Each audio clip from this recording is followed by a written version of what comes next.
Olá, sejam bem-vindos a mais uma edição do Sarau de Quarentena, pelo projeto Museu em Casa. Lembrando que você acompanha tudo aqui pelo canal da Prefeitura no YouTube. E é o seguinte, hoje a gente vai falar sobre Bernard Cornwell, para quem gosta de ficção e história, é um prato cheio. O nosso colaborador de hoje é o Fernando Penteado. É com você, meu amigo. Olá, pessoal. Bom, agora pode ser bom dia, boa tarde ou boa noite, porque eu não sei que hora vocês estão ouvindo isso, né? Eu quero trazer para vocês um escritor que eu gosto muito, né? É o Bernard Cornwell. E ele acho que vem bem a calhar nesse momento que a gente está vivendo, né? De pandemia, de incertezas, de insegurança, porque é uma leitura leve, né? Não é nada muito filosófico ou alguma coisa que exija muita atenção da gente para não perder a linha de raciocínio do autor, né? É uma coisa mais tranquila. O Bernard Cornwell, ele é um escritor de ficção histórica, então isso deixa a coisa mais tranquila, né? Une o útil ao agradável. É um entretenimento e com um pouco de história. A gente já tinha tentado fazer isso no sarau presencial de dezembro, mas dezembro ele já tem os seus próprios compromissos, né? As confraternizações das empresas, as festas da escola das crianças, as compras noturnas de Natal. E então dezembro não permite concorrência, né? Então o sarau de dezembro presencial não teve muita gente. Só estávamos nós, os escudeiros do Tiago, né? Os bastiões do sarau. Mas foi bacana, foi legal. E quando o Tiago me convidou para fazer esse sarau de quarentena, eu sugeri voltar no Bernard Cornwell. Porque a minha ideia era levar isso para mais pessoas possível, né? E acho que agora então ele concordou, achou uma boa. Está aqui essa oportunidade. Bom, eu vou falar um pouco do autor, do Cornwell, e depois vou dar uma pincelada em alguns livros dele, né, para ver se a gente consegue passar a ideia para vocês. Bernard Cornwell, ele é inglês. Ele nasceu em Londres. Ele é um filho da guerra. Como os ingleses chamam, ele é um war baby. E war baby são os filhos ilegítimos da guerra, aqueles que nasceram durante a guerra, né? Mas de relações não oficiais, né? O pai dele era um aviador canadense que estava servindo junto com os ingleses na Força Aérea, e a mãe acho que era uma funcionária da Força Aérea, e eles acabaram tendo a criança, né? Ele nasceu em 1944. Ele foi dado em adoção, porque não podia ficar com nenhum dos dois. E no fim ele acabou não se dando muito bem com a família e fugiu, saiu, enfim, foi viver a vida dele, mas ele estudou, ele trabalhou, chegou a ser professor e depois ele entrou para a BBC de Londres, né? Fez uma carreira até interessante e aí ele estava na Irlanda, na Irlanda, quando ele conheceu a mulher dele. Isso já em 1980, mais ou menos. Até então ele não tinha escrito nada. Ele trabalhava com produção de vídeo, né, para a BBC. E como a mulher dele não podia, tinha que voltar para os Estados Unidos, questões familiares, e ele também foi embora com ela. Mas ele não conseguiu o visto, né, de permanência. Eu até então achava que isso era uma história meio estranha, mas recentemente eu vi uma entrevista com o próprio Cornwell e ele disse isso, que ele, para poder ficar nos Estados Unidos, ele começou a escrever, ele ia seguir a carreira de escritor para poder ficar lá, porque ele não tinha sido visto. Não sei como é que isso funciona, mas foi ele que disse. E aí então ele escreveu o primeiro livro dele em 1981, ou seja, já estava beirando os 40 anos já, quando ele escreveu o primeiro livro. E em 81 ele escreveu o primeiro livro, nós estamos em 2020, ele já escreveu mais de 40 livros. Então é mais de um livro por ano, é uma média assim considerável. E são livros, os livros de Cornwell são de 400, 500 páginas, né? Então ele começou a escrever e não parou mais. Então ele se tornou um fenômeno, né? Um best-seller. Ele, como eu disse, né? Ele é um escritor de ficção histórica. E os livros dele, então, o que ele faz? As ficções dele ele ambienta em momentos históricos. Então nós não vamos ter ali dragões, elfos e nada disso, né? São personagens históricos e personagens criados por eles, né? Contracenando. Essa foi uma fórmula que ele encontrou, né? E ele se saiu muito bem com isso. O Bernard Cornwell, ele, como eu disse, escreveu mais de 40 livros, já são traduzidos em 16 ou mais idiomas. E se tornou um fenômeno. Ele é um dos escritores de ficção histórica mais lidos na Europa, né, e quiçá no Brasil. E o que fez dele esse fenômeno, né? Vamos entender bem por que tanta aceitação assim. Existem 3 características básicas, né, que fizeram isso, né, que proporcionaram isso. A primeira delas tem um caráter psicológico, né? O mundo de hoje, o homem moderno, ele vive uma carência de heróis. O pessoal da psicologia deve explicar bem isso, né? A gente vê pelo sucesso que os heróis fazem, né? Marvel, e tem gente que coleciona bonequinhos de super-heróis, tem em grandes cidades encontros que o pessoal vai a caráter, inclusive, de super-heróis, enfim, é uma carência de herói muito grande, né? Os livros que fazem sucesso, O Senhor dos Anéis, Guerra dos Tronos, enfim. E o Cornwell nos dá esse herói. Os livros deles, que se passam em momentos históricos, o protagonista não é nenhum personagem histórico, é o personagem dele, é o cara que ele criou. E o cara que ele criou, então isso dá uma liberdade para ele, né? Porque ele não tem um compromisso de seguir fielmente o personagem histórico, porque ele não é o protagonista, né? Então é o personagem que o Cornwell criou é que vai levar essa história, trazer essa história para a gente, né? Dar o colorido para a história.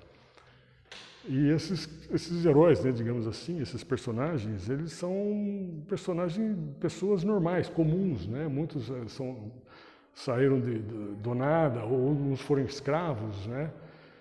E ele usa um artifício interessante em alguns livros dele, que é a narrativa em primeira pessoa. Então é o próprio cara contando aquela história. E a gente se identifica com os personagens, né? Torce por eles, fica triste por eles, enfim, é uma coisa, a gente se envolve com aquilo. É uma leitura que a gente quer ler e continuar. É difícil parar. Então essa é uma da primeira característica aqui de sucesso, né? Ele preenche esse nosso vazio, essa nossa carência de herói, essa coisa que a gente tem hoje no mundo moderno, com essas pessoas que ele cria, né? Esses personagens dele. Isso fez muito sucesso, né? A segunda característica, que pela crítica é a principal, é a narrativa do Cornwell, a capacidade dele de descrever cenários, cenas de batalha, cenas do cotidiano, enfim, ele tem uma capacidade de descrever que é impressionante. Detalha. Os livros dele são enormes, né? E muito detalhado, mas não é aquele detalhamento enfadonho, né? Que deixa a gente cansado de ler, né? Pelo contrário, a gente quer ler mais, porque ele esmiuça muito aquilo, né? Os detalhes, né? Então a narrativa do Cornwell é realmente impressionante. Isso é unânime, a crítica é unânime em falar isso, né? Esse detalhe, né? Inclusive dizem, né, que o Cornwell é um dos melhores narradores do mundo de cenas de batalha, por exemplo. Ele se especializou nisso, né? As cenas de batalha do Cornwell, a gente chega a sentir cheiro de sangue ali, né? Ouvir o barulho das espadas e coisa e tal. Ele é muito bem feito. Então essa é a segunda característica, né? Que fez dele esse best-seller, né? Eu não sei como ele consegue escrever tanto em tão pouco tempo, né? Assim, mais de um livro por ano, nesse nível que ele escreve, né? Mas esse é o Cornell. A terceira característica, que para mim é a principal, é o que me prendeu mais a ele, né? Que me fez, é a história. O Cornell, além de ser um escritor, um excelente escritor, ele é um historiador. Ele pesquisa muito. Mas a história, ele é apaixonado por história, mas ele gosta muito mesmo da história da terra dele, da Grã-Bretanha, da Inglaterra, do Reino Unido. É nisso que ele se especializou. Então ele é um colecionador de mapas, ele visita as cenas que se passam, né, nos livros dele, conhecia as cenas das batalhas e tudo mais. Essa é uma característica dele muito interessante, né? O fato dele ser um historiador. E eu, como apaixonado por história, isso é que me ligou mais. Eu conheci Cornell por acaso, né? Eu não sou muito, assim, não tenho tanto interesse em ficção. Não é muito a minha praia. Esse livro, o primeiro livro, quem me indicou foi meu filho, né? E por ser ficção histórica, isso sim é que me despertou interesse. Aí eu comecei a ler por curiosidade e achei fantástico aquilo, e li outros. Dos 40 livros do Cornell, uns 18 pelo menos eu já li, né? E o que me desperta mesmo assim a atenção é, além da narrativa dele, é a história. Então ele pesquisa a história, então ele descreve ali os hábitos, vestimentas, hábitos alimentares, os costumes da época, a região, enfim, ele associa muito isso, ele faz com maestria essa união de narrativa com história, né? Isso aqui é muito bacana no Cornell. E ele, por exemplo, né, nesse livro aqui, vamos ver se a gente pincela um pouco sobre os livros, né? Esse aqui é o Arqueiro, né? Isso aqui é uma trilogia. Esse é o primeiro livro da trilogia. Chama O Arqueiro. A trilogia é O Arqueiro, O Andarilho e O Herege. Esses 3 livros, eles se passam no século XIV, século XV, mais ou menos, por ocasião da Guerra dos 100 Anos, entre Inglaterra e França. E aí ele conta uma coisa aqui que eu não sabia, né? Não sei se muita gente sabe disso ou não, mas quem ganhou a guerra? A Inglaterra, né? Mas quem deu a vitória foram os arqueiros ingleses. Então ele descreve com detalhes. Os arqueiros ingleses, eles usavam o chamado arco longo. Esse arco era quase da altura de um homem, né? E eles tinham muitos arqueiros, né? Assim, exércitos de arqueiros, e eles que deram as vitórias, né? Porque eles eram, assim, exímios na função deles, né? E eles eram tão odiados pelos franceses, para ter uma ideia, que eles não queriam matar mais os arqueiros, eles queriam capturá-los vivos, justamente para cortar o dedo do cara, furar o olho, torturar, porque tamanho o estrago que os arqueiros fizeram nos exércitos franceses. E ele ainda explica, né, por que então os outros não tinham arqueiros, só a Inglaterra que tinha, né? Então é que esse arco era muito difícil de operar, né? E os arqueiros ingleses, eles começavam desde menino mexendo com aquilo, aprendendo a fazer o arco, aprendendo a fazer a flecha, e treinando, como se fosse um violinista, né? Tem que estudar a vida inteira, né? Desde criança. Então esses arqueiros eram desde meninos, eles. E os outros povos não tinham esse hábito, né? Então não adianta começar depois já no exército, começar a pegar o arco e usar, que não tinha a habilidade que eles tinham, né? Os arqueiros ingleses. Então, os arqueiros ingleses realmente que deram a vitória, né, para a França.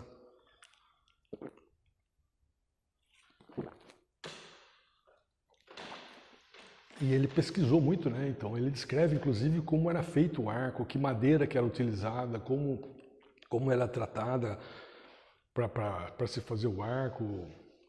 Enfim, essa é uma característica, né? Que tudo que ele vai tratar ali, ele pesquisa e descreve, né? Então a gente fica sabendo realmente.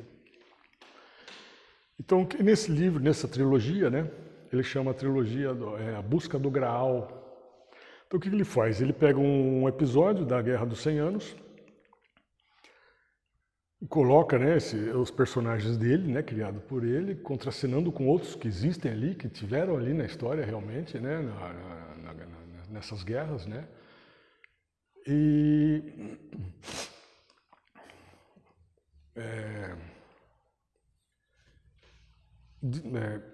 como eu vou dizer, né, ele buscou a lenda do Graal e colocou dentro dessa história, né, da busca do Graal, porque era um momento em que a igreja, o cristianismo, estava numa ascensão muito grande. Aliás, já tinha tido essa ascensão, mas existia uma busca muito grande pelas relíquias sagradas, para valorizar as próprias igrejas, para poder atrair fiéis, etc. Então eles buscavam uma série de coisas como propaganda para aquela igreja. Aqui na igreja tem tal coisa, tem um espinho da coroa de Cristo, ou não sei o quê, enfim. E aí surge no meio dessa história, né, a busca do Graal, né? Começa a história, uma vila, né, no sul da Inglaterra, perto do Canal da Mancha ali, foi invadida e destruída, né? Foi totalmente destruída, e só sobrou um garoto, né, um rapazinho, né, que ele era meio que aprendiz de arqueiro já, né, também, ele já mexia com isso. E aí ele sai em busca de vingança, porque mataram o pai dele, a família dele, e aí ele se depara com essa busca do Graal no meio do caminho, e enfim, vão seguindo essa... É uma trilogia muito interessante, muito... Depois dela vem esse aqui, ó. Esse aqui seria o segundo livro, O Inimigo de Deus. É enorme, né? São 3 livros. Segundo a crítica, a melhor obra do Cornell. Essa trilogia chama As Crônicas de Arthur.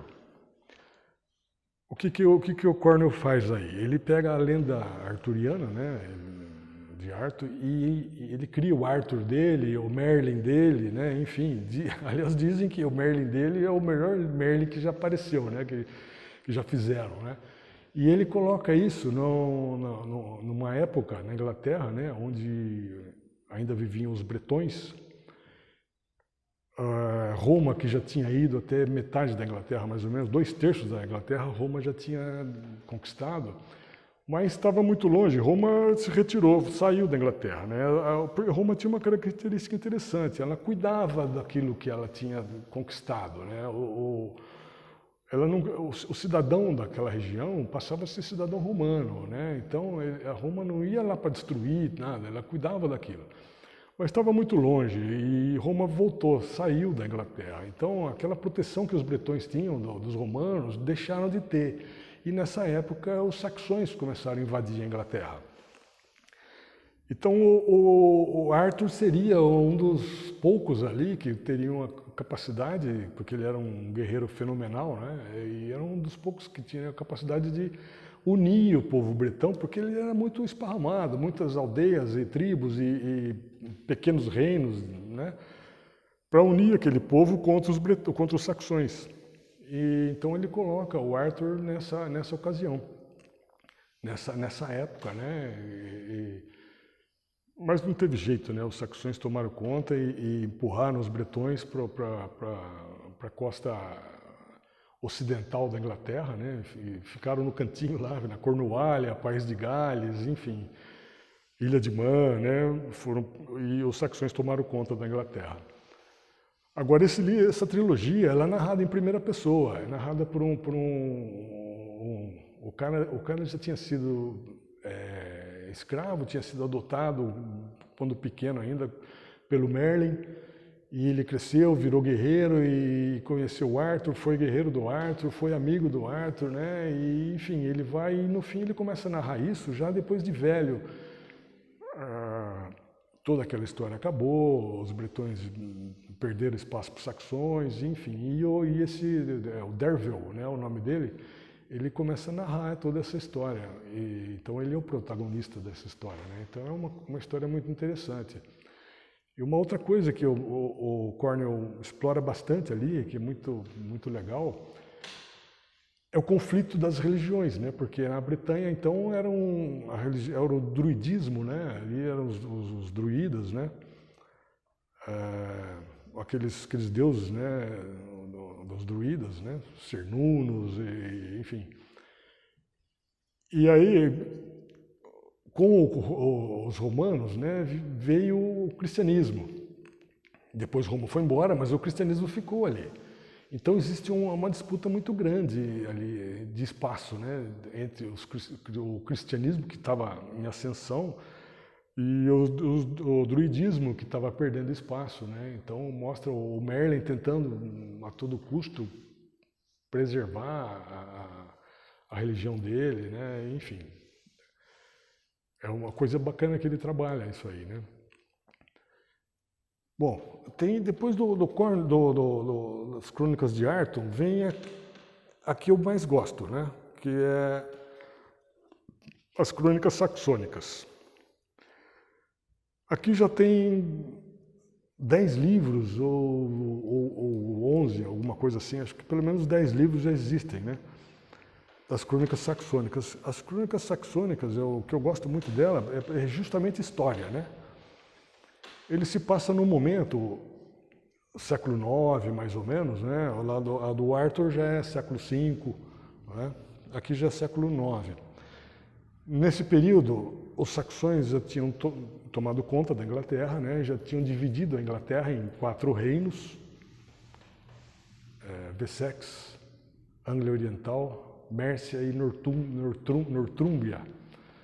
Eram os 4 reinos dos saxões, eles já tinham tomado conta, então a Inglaterra já pertencia aos saxões. Os bretões estavam relegados a um cantinho ali, né, a Cornualha propriamente. E nesse momento começam os dinamarqueses também queriam entrar na Inglaterra. Os dinamarqueses chegaram a conquistar, né, a tomar 3 dos 4 reinos, né, que os saxões criaram, né, só sobrou um, né, Wessex, por isso que chama o último reino. E então o Cornell conta essa história, né, o rei de Wessex, né, era o rei Alfredo, que aliás é o único rei inglês que tem um epíteto, né, que é o Alfredo o Grande. E esse Alfredo, ele tinha uma ideia de unir o povo, unir a Inglaterra num país só. Os 4 reinos, que 3 já estavam na mão dos dinamarqueses, mas ele tinha esse sonho de unificar isso tudo num país só, né, na Inglaterra, né? Isso é história, né? Isso não é invenção do Cornell, isso é história. E ele está dentro dessa época. O Alfredo, ele propriamente não conseguiu isso, mas os herdeiros dele sim. Foi então, graças a essa ideia do Alfredo, do rei Alfredo, que a Inglaterra existe como ela é hoje, né? Ele é que conseguiu esse sonho, né? Passou para os herdeiros e eles acabaram conseguindo. Então esses livros contam a história, né, das invasões dos dinamarqueses, né, que eram os vikings, né. Na verdade, eles eram vikings, eles eram assim, os dinamarqueses, quando eles iam a negócio, né, comércio, troca de mercadorias, tal, eles eram dinamarqueses. Mas quando eles iam para invadir, para guerrear e tal, eles eram os vikings. Inclusive aqueles barcos dos vikings, né, aquelas cabeças de dragão, aquelas coisas, né, aquilo era removível, né.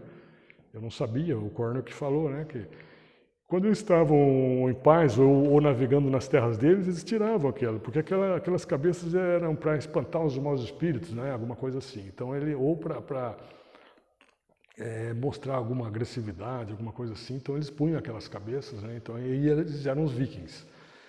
Uma outra coisa interessante, os vikings eles levavam 2 escudos, né? E eles colocavam na beirada dos barcos, né? Os escudos, os 2 de cada um, para que parecesse que a tripulação fosse maior, né? Quem olhava aquilo via tantos escudos e falava, nossa, tem gente pra caramba naquele barco, né? E eles vinham com os barcos deles, centenas de barcos, e, enfim, e vinham invadindo e vinham. E os saxões, o Cornwall, ele era o Cornwall, perdão, o herói aqui no caso, né, que também é narrado em primeira pessoa, é o Uhtred. O Uhtred era um saxão da Nortúmbria, né? Que quando menino, os dinamarqueses invadiram, mataram o pai dele, inclusive, e levaram ele como criança ainda, e ele foi educado pelos dinamarqueses. Então ele tinha aquela mistura. Os saxões, na época, eles já basicamente cristãos, né? E os dinamarqueses, eles vieram com aquela mitologia deles, né? Com aquela religião deles, de Odin, Thor, né? Enfim, aquela que hoje a gente chama de mitologia nórdica, né? E também existe esse outro conflito que o Cornwall explora bastante entre os cristãos e os pagãos, né? Seriam os não cristãos, né? E o Uhtred, então, ele vai crescendo e aí ele acaba ficando meio dividido, porque ele amava os dinamarqueses, foi criado por eles. O pai adotivo dele era um dinamarquês, né? E ele gostava muito dele. Mas ele, por outro lado, ele era saxão e ele queria retomar as terras que os dinamarqueses tomaram do pai dele. E ele queria voltar para lá. E aí, no fim, ele se une ao Alfredo, né? Ele acaba lutando pelo Alfredo em diversas ocasiões, vencendo algumas batalhas, né? Então o Cornwall descreve várias batalhas que realmente existiram. Ele descreve com maestria, né? Com aquela capacidade de narração que ele tem, que é uma coisa fantástica, né? Enfim, e ele vai lutando, né? Ora por saxões, daqui a pouco ele enjoa e vira para o lado dos dinamarqueses e também luta pelos dinamarqueses e assim vai. E nessa história toda tem aquela descritiva dele, a pesquisa histórica e como era feito a cerveja, como era feita a espada, plantação de cevada, o que eles comiam, enfim, tudo isso é narrado muito bacana, né, e muito bem pesquisado, né. A gente, quando ele está navegando num daqueles barcos vikings, né, a gente é capaz de sentir o respingo da água do mar, assim, de tão perfeita, né, que é a narração dele, né. Então esse livro, inclusive, O Último Reino, tem no Netflix, The Last Kingdom, é baseado nesse livro, né. Já é uma série já de sucesso, né? Desse livro do Cornwall. É o meu preferido, né? Esse livro eu já li inclusive mais de uma vez, né? Além desses, né? O Cornwall tem uma série de outros livros, né? Mais isolados. Ele tem um livro muito interessante. Esse livro eu não li ainda. Pretendo ler em breve, que ele conta a história de uma batalha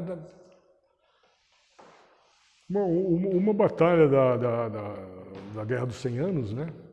Onde o rei Henrique V tinha invadido a França e o exército dele tinha sido reduzido a 6.000 homens, né?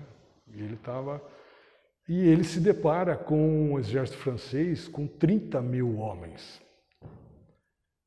E ele ganha a guerra, né? Isso é história, isso não é invenção do Cornwall, isso aí é uma passagem.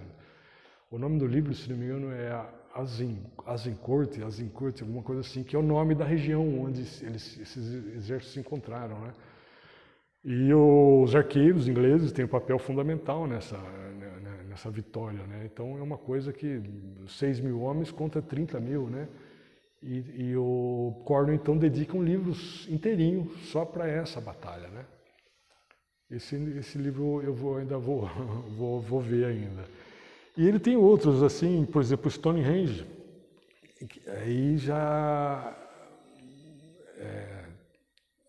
é uma ficção que já não é tão histórica assim, porque o Stonehenge, a gente não tem história disso, né? Isso é lá do Neolítico, né? Então ele inventa alguma coisa, ele cria uma história em cima desse Stonehenge, né? Que também é um livro, de certa forma, aclamado, né? Pela crítica, né? E além desses todos, ele tem uma outra série muito interessante que virou série de televisão, né? Aqui no Brasil não, mas na Inglaterra, que são As Aventuras de Sharpe.